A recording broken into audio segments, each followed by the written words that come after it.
Hey there, everybody. What's going on? My name is Vash TSB. I'm in a good mood today. I'm actually feeling pretty alright. So what I'm going to do is I'm going to take the mood really down low here, and we're going to talk about Devil May Cry 4 Special Edition. This is a new format. This is an entirely new thing that I'm doing. Welcome to it. This is called Devil's Advocate. Now, what is Devil's Advocate? Basically what this is a format series where I take a topic and I just give my honest thoughts about it. Any, actions or news events that are revolving around it. I take that, I do my best to be thorough and just give an opinion on it. This will cover a wide variety of things, but for now I figure a good pilot would be, well, Devil May Cry 4 Special Edition. So, now that the dust has settled, after all the hype trains have left the station. What is Special Edition? What do I think about it? What does this say about the future of Devil May Cry? And potentially the most burning question, considering all the content that I made leading up to Special Edition, am I clairvoyant? Now, this list is going to go in a reverse order, so the most important thing first, am I clairvoyant? So, of everything that I talked about in regards to what Special Edition was, how correct was I? Well, nearly every aspect of my predictions for Virgil and his role in the story, I was right on the middle of the road mark. DMC Definitive Edition, selling like shit. Confirmed. A Devil May Cry 4 Special Edition, probably outselling it. Yeah, that's probably right, but the thing about that is that we don't actually have the sales data to go off of, but if Steam Spy is to be believed, a lot of users are getting a shit ton of use out of that refund option, and that's actually pretty rough. Trish and Lady being largely cannibalized movesets with not a whole lot new or unique about them. I was right. Virgil being grossly overpowered and extremely fast, based on frame data and resource acquisition, not because it's turbo or a super costume. Of course I was right. I don't even know what the hell you people were thinking. What else? Dante and Nero becoming heavily obsoleted thanks to the designs of the new characters. Correct. Game will wind up being horribly underwhelming. Unfortunately, that was correct. Virgil is back in Devil May Cry, lore-wise. Unfortunately, incorrect, but then again, a lot of that was just theory stuff anyway. DMC would be used as reference material for new content. That was mostly correct. Pre-order DLC is a waste of time that people should really be more upset about than they are. Of course, I don't know how the hell you could get that wrong. DMC5 hangs in the balance thanks to Special Edition. Yes, although a lot of people will be like, but there's an interview. We'll get to that. Fans are still being dicked around with. Check, and check. First things first, this isn't gloating. I know it may seem like I'm just being an asshole. I'm not. I legitimately did not want to be right about a lot of this stuff. Because with a lot of the predictions that I made, the actual definitive predictions, not speculation, as time moved forward, they became more and more aggressive and cynical, and that wasn't what I wanted to have happen, but in the end, that's what we got.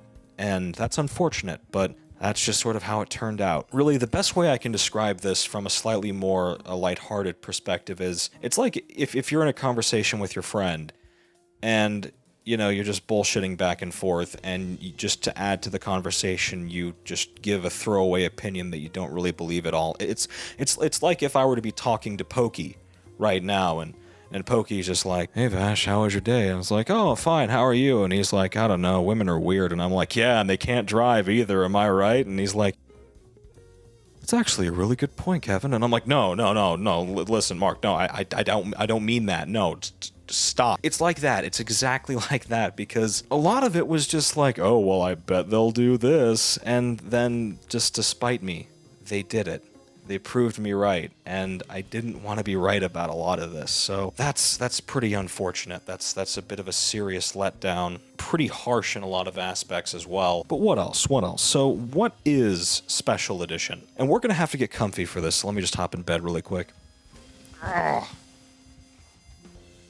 God, I love this fucking room. What is Special Edition? Well, in reference to Devil May Cry 4, it's the same game.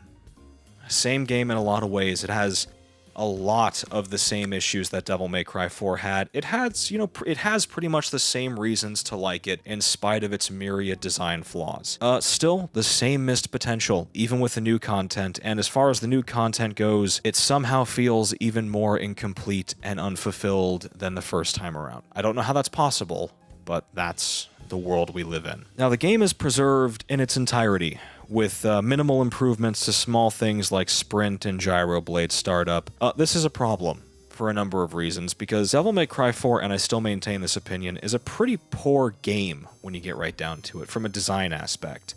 The level design is still crushingly linear, but it fails at one of the strengths of linear game design, which is really good pacing. Enemy designs range from just being punching bags or incredibly frustrating with nearly no middle ground. Bosses are even more of a bore, since the characters, the new ones, are so overpowered. That is, of course, when they're not Agnus 1, they're Sanctus, they're Echidna, or they're Savior, in which case they're just annoying and they're just wastes of time. Oh, backtracking. Backtracking is back, except now, it's even more soul-crushing, since you have to go through that stuff, what's that, total of 6 times if you want to see all the content?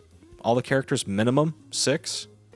Sick life, boys, sick life. Ability upgrades still don't reach their full potential. Nowhere near. You still have complete and total wastes of time, like Anima Mercury, which is a goddamn gimmick that just doesn't teach you anything. You don't get better with it. It's just a waste of goddamn time. Same thing with the Wing Talisman. Same thing with the Sephirothic Fruit and, the Rusalka Corpse. It's just wasted potential, unneeded. It's just wasteful. It feels incomplete still.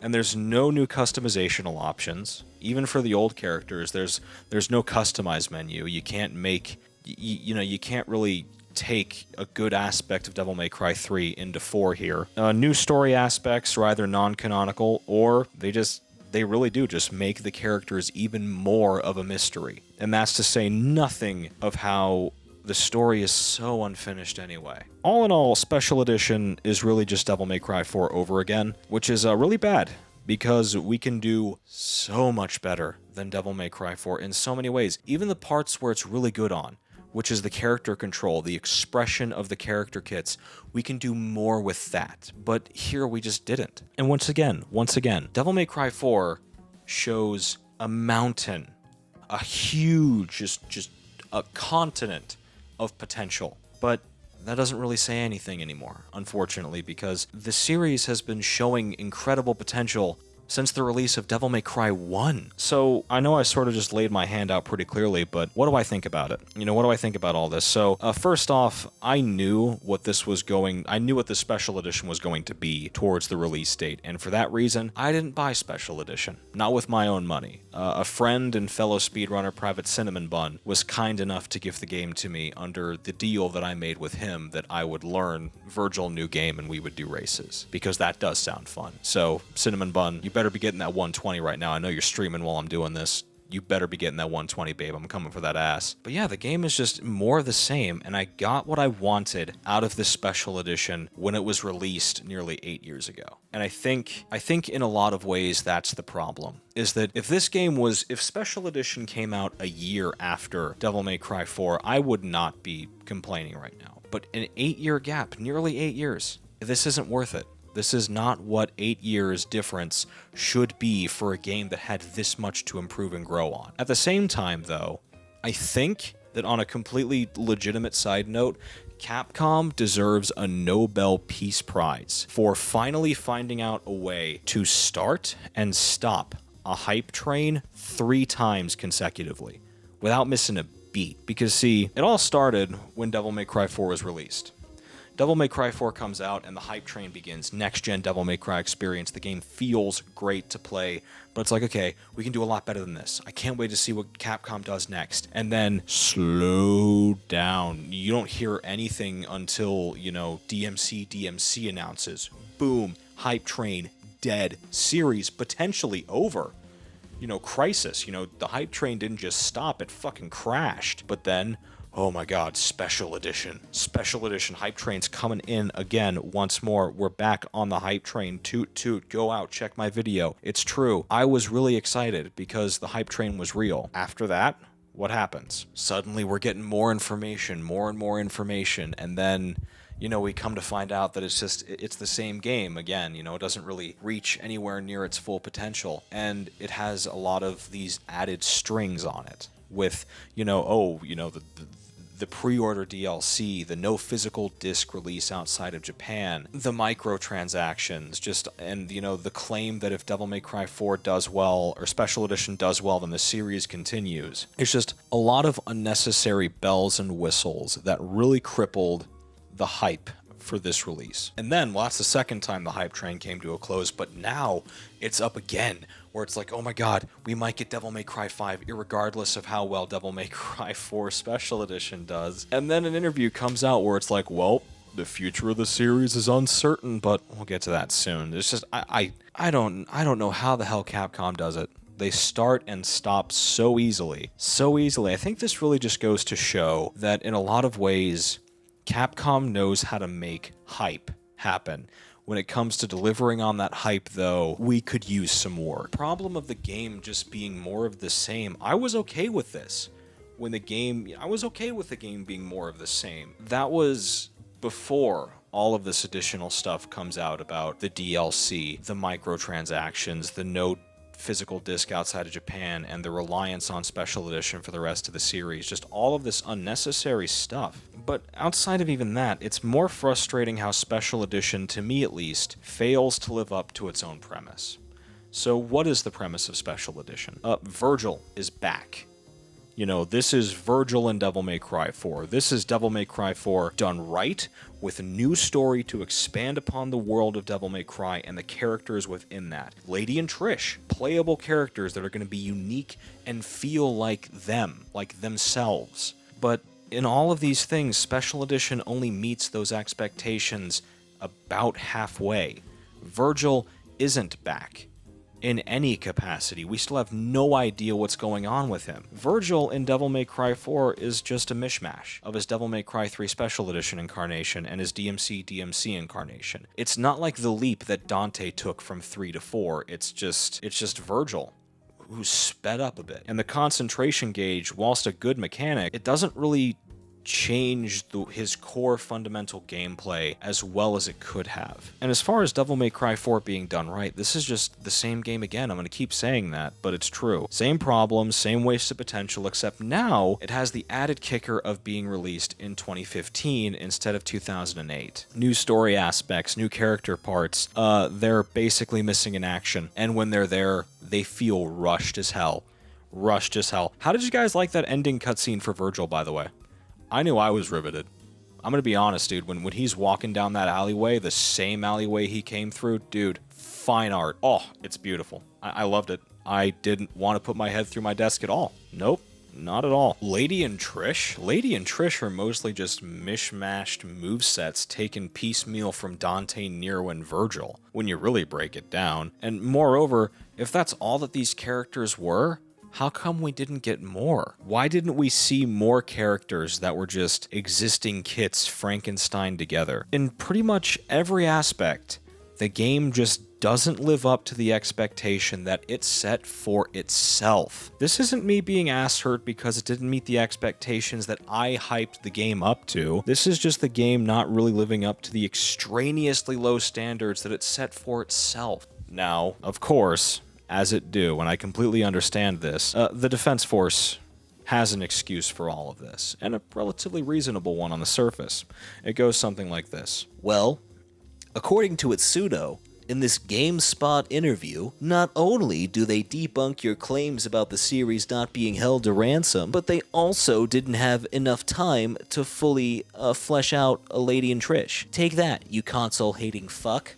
Or something like that. I don't know what's going on in your people's heads anymore. See, it's cool that we finally have confirmation that Special Edition was a rush job, even though you could just look at the fucking game, but regardless, the project not getting the support it deserves is Capcom's fault. Again, not delaying the game, giving the team more budget and time is blame to be laid purely on Capcom of Japan. It's their fault. They don't get a free pass anymore. They should have learned their lessons the first 3 times they did this. No, they don't get to do that anymore, and this is the second time that a game called Devil May Cry 4 has been released, and it's been a rushed mess. Nothing fresh about this excuse, but really, as far as the presumption that Special Edition determined the future of the series, as far as that goes, me being the future-seeing, omnipotent, all-seeing, all-knowing God that I apparently am, as soon as I read that interview snippet, I said, pretty accurately, that I couldn't wait to see another Capcom, representative come out and completely contradict Itsuno's sentiments. And just lo and behold, in an interview hosted on DualShockers, and just hold on. Just lo behold that in an interview hosted on DualShockers and several other sites regarding Capcom's desire to develop games for the PlayStation 4, oops, they let slip that the future of DMC is still uncertain. Now, why would it be uncertain? Why? Why? If it's not being held to ransom, what are they waiting on? Well, just common logic dictates that they're trying to see if people will still support the franchise. But Vash, I hear you say, they have all the data that they need. They don't need this. They have all that they could ever want. They have Devil May Cry 4 vanilla sales records. They have several instances of sales numbers telling them that people wanted to continue the old franchise. But they don't have recent statistics. The only real recent statistics was apparently Definitive Edition bombing. That's it. So they have all the sales data that they need from Devil May Cry 4's initial release. They're waiting to see how well Special Edition does before they greenlight the project further, aka Special Edition still holds the future of the series for ransom. Check off for old Shell Bullet. Boom! God damn, that does not feel good to be right about that. Which ultimately brings me to the future of Devil May Cry. As foretold from Special Edition, I could see that this approach to character kit creation, like with Virgil, Lady, and Trish, I could see that the way that they approached the designs, that could persist in a Devil May Cry 5. As I said a million times over, Devil May Cry 4 still has a lot of areas for improvement, same as any other game, especially in this series, but it's just down to whether or not Capcom wants to finally reach this franchise's full potential with their next outing. Oh, and regarding the pre-order DLC for Special Edition, a nearly 8-year-old game, right? Turns out I was wrong. I was wrong about how far down the rabbit hole Capcom was willing to go, because, lo and behold, they took an already bad idea several steps further. Capcom going where no company that isn't Ubisoft or EA, just going where they've never gone before, because not only do you have pre-order DLC in a digital-only game, which completely, once again, defeats the entire reason you would want to pre-order something, you also got free-to-play microtransactions for fast unlocks. In an already criminally short game, already gasping for replay value, they throw in in-app purchases like it's a fucking free-to-play game. People can and have shrugged these off because aside from the Glory or Devil May Cry 3 lady skins, they're completely optional. For now. Because see, folks, this is where I'm whipping out the crystal ball. Prediction time. Because I've been on a roll, and I will never miss out on an opportunity to let me pat myself on the back. Alright, catch this. If there is a Devil May Cry 5, these microtransactions will return. And just like the pre-order costumes, some of them won't be optional. There you go. Overall, I'm disappointed, but as always, hopeful for the future of Devil May Cry. Every release that Capcom makes, period, is another opportunity to finally get their shit straight. It's just a damn shame when they don't take that opportunity. Hopefully, this will be the only video where I have to just trash on something, for a while at least. Hopefully the next video in this format will be more lighthearted and encouraging. Until then, my name has been PvtCinnamonbun, and I'll see you guys soon on the next Devil's Advocate. Also, the Ori video, it's in the works, don't worry about it, trust me. I love you guys. Bye-bye.